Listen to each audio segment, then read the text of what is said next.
Esta é a série Tecnologias Digitais para as Transmissões de Rádio, da trilha 7 Rádio do 7 Experience Academy.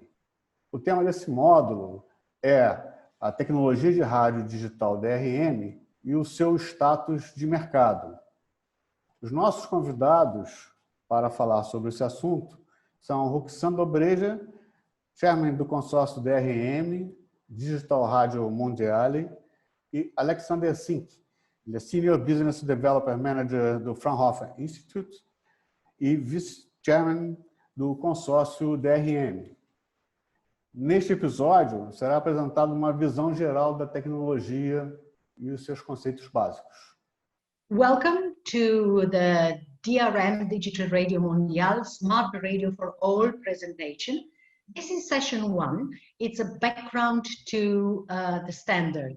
And I am starting. My name is Ruxandra Obreja. I'm the chair of the DRM Consortium. So what are we going to talk about in the first session?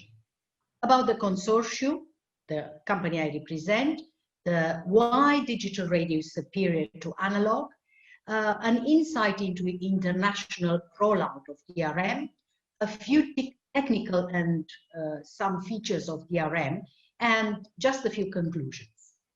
So very briefly now, these are some of our not-for-profit consortium members. Some you will know and some you might not.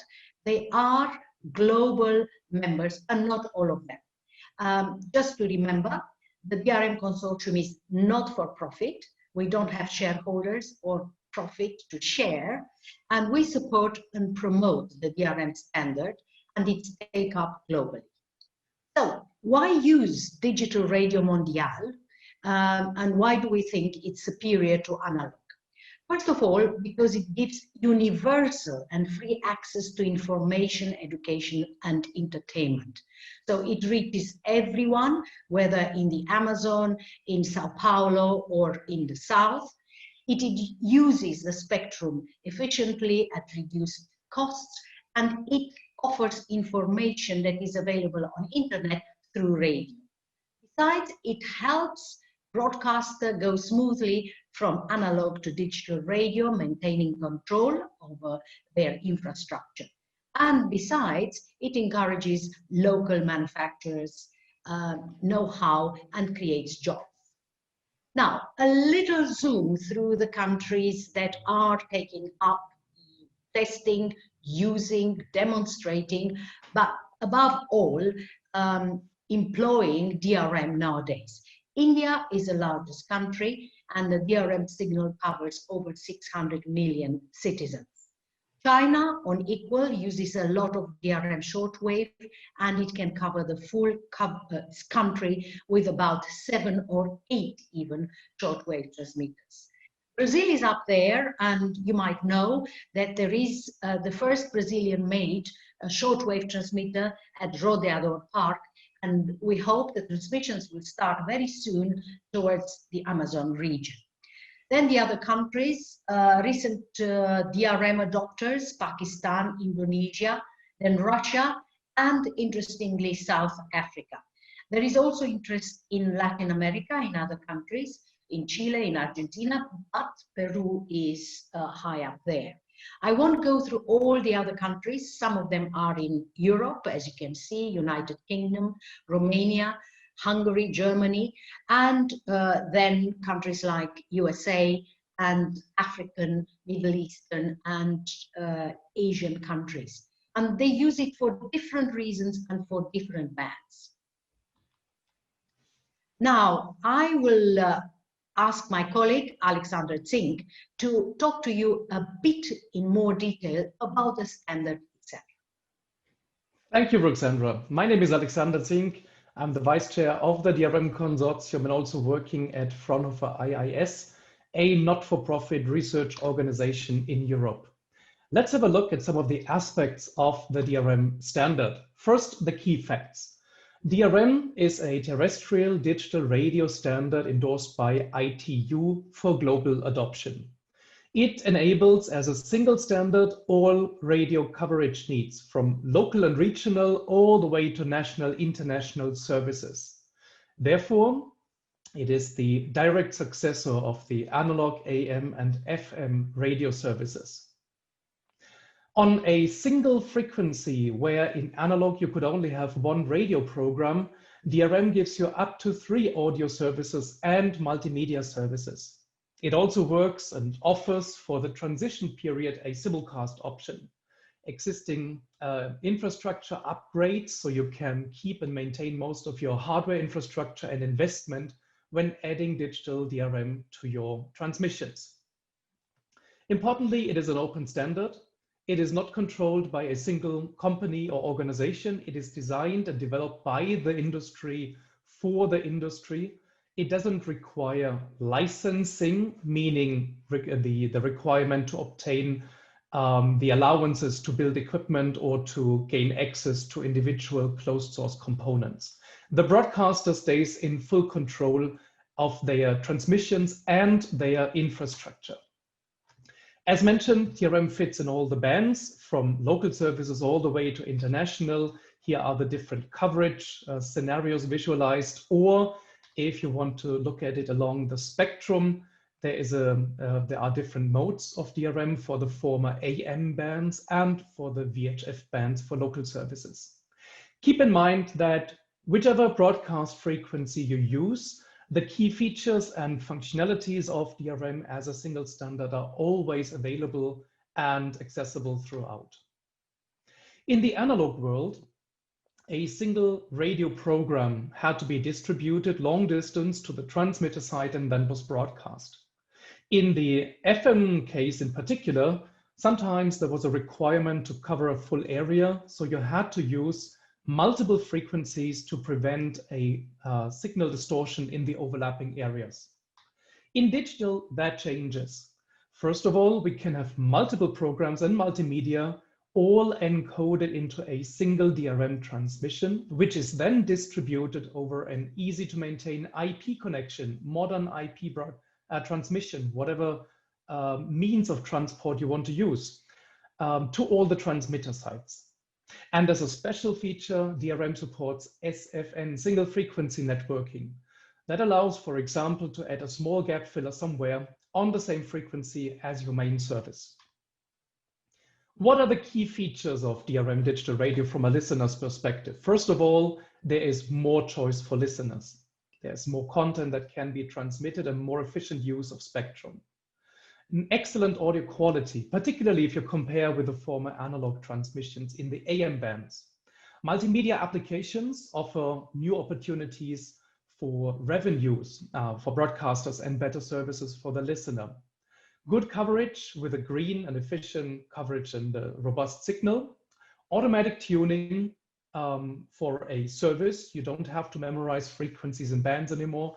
And there is the important element of emergency warning functionality. Let's have a look at some of these aspects in more detail. First, in the transmission aspects in the former AM bands. Very briefly, if you imagine an AM coverage on the medium wave with a 100 kilowatt transmitter, that would give you roughly 600 kilometers of diameter in coverage as a rule of thumb, as a rough estimate. That is for one single service. If we now convert this transmitter to DRM transmission, the required power that we need to fulfill the same coverage to cover the same region is down to 40%, 40 kilowatt of DRM power only. If you do the calculation taking into account the efficiency of transmitters, this is the conclusion.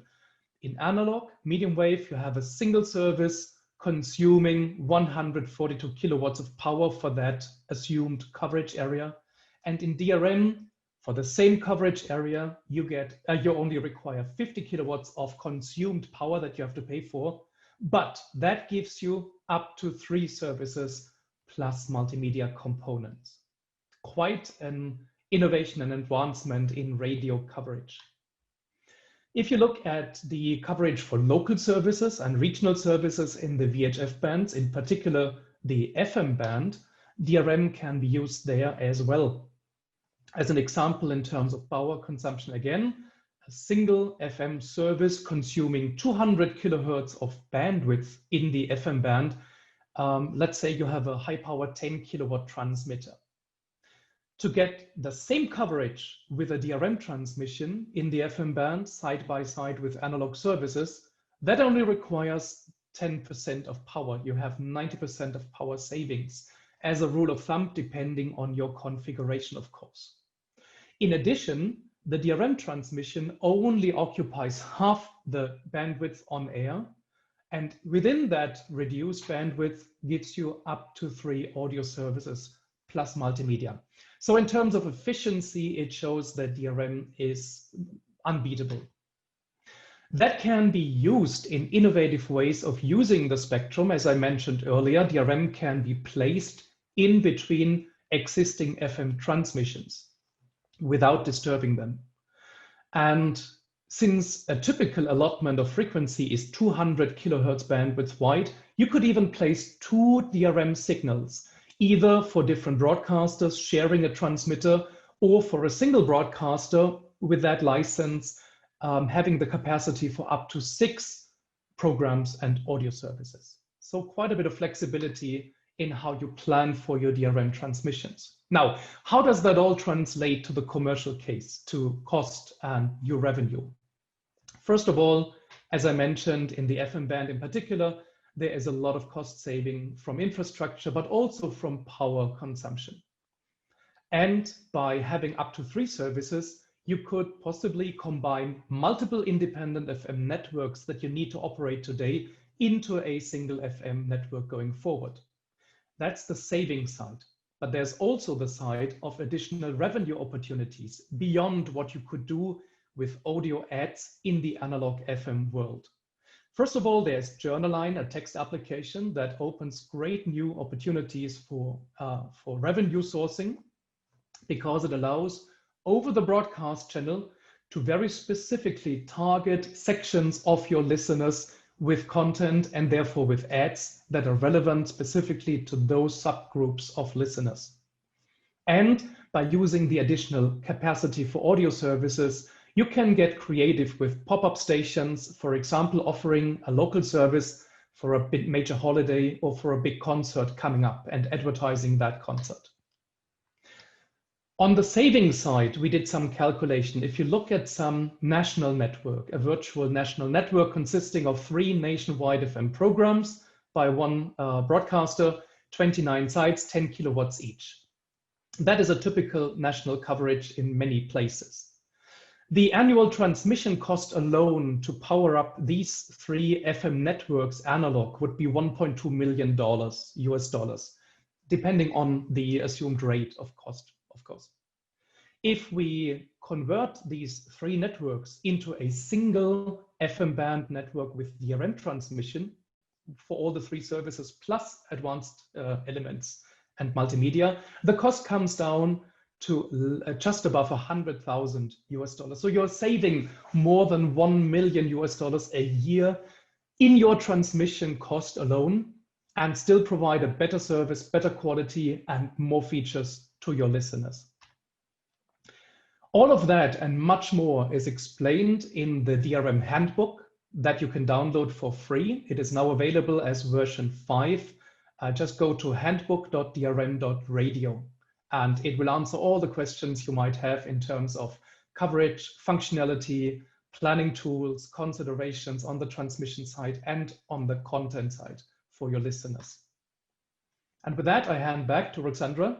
Okay, thank you very much, Alex. We are coming to the end of this module.